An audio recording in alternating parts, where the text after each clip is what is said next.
अधूरा राज। गांव में जब भी रात का समय आता, लोग अपने घरों में बंद हो जाते थे।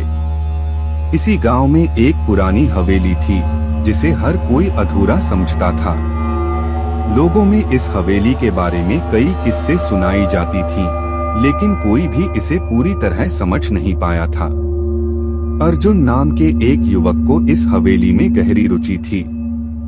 उसने सोचा कि वह इस हवेली के रहस्य को हल करेगा।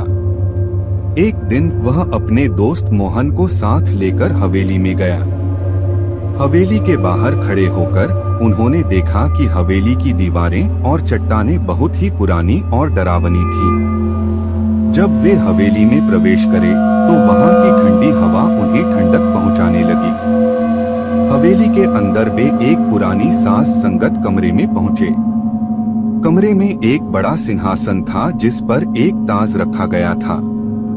ताज के पास एक पुरानी किताब भी थी जिस पर अधूरा राज लिखा था।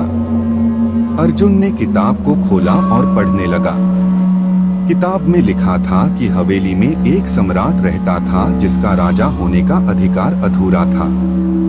सम्राट ने अपनी इच्छा से एक विशाल सम्राटाना बनवाया था, लेकिन उसका निर्माण अधूरा रह गया था।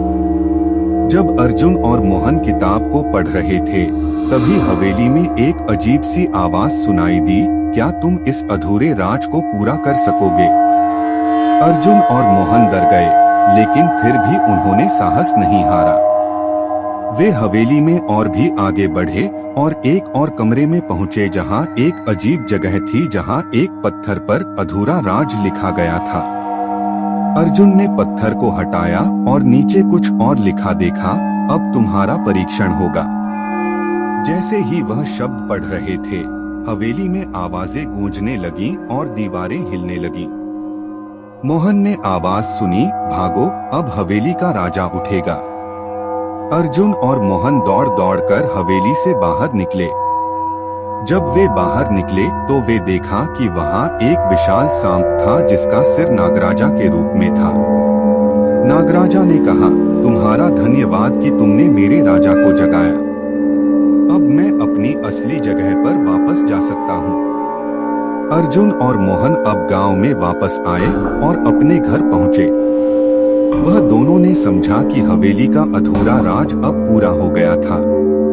लोगों ने उन्हें देखकर हैरानी जताई क्योंकि उन्हें समझ में नहीं आ रहा था कि उन दोनों को कैसे पता चला हवेली के अधूरे राज के बारे में।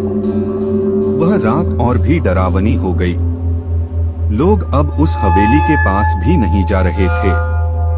अर्जुन और मोहन की कहानी गांव में बड़ी चर्चा बन गई और उन्होंने गांव में एक अद्भुत रूप ले लिया।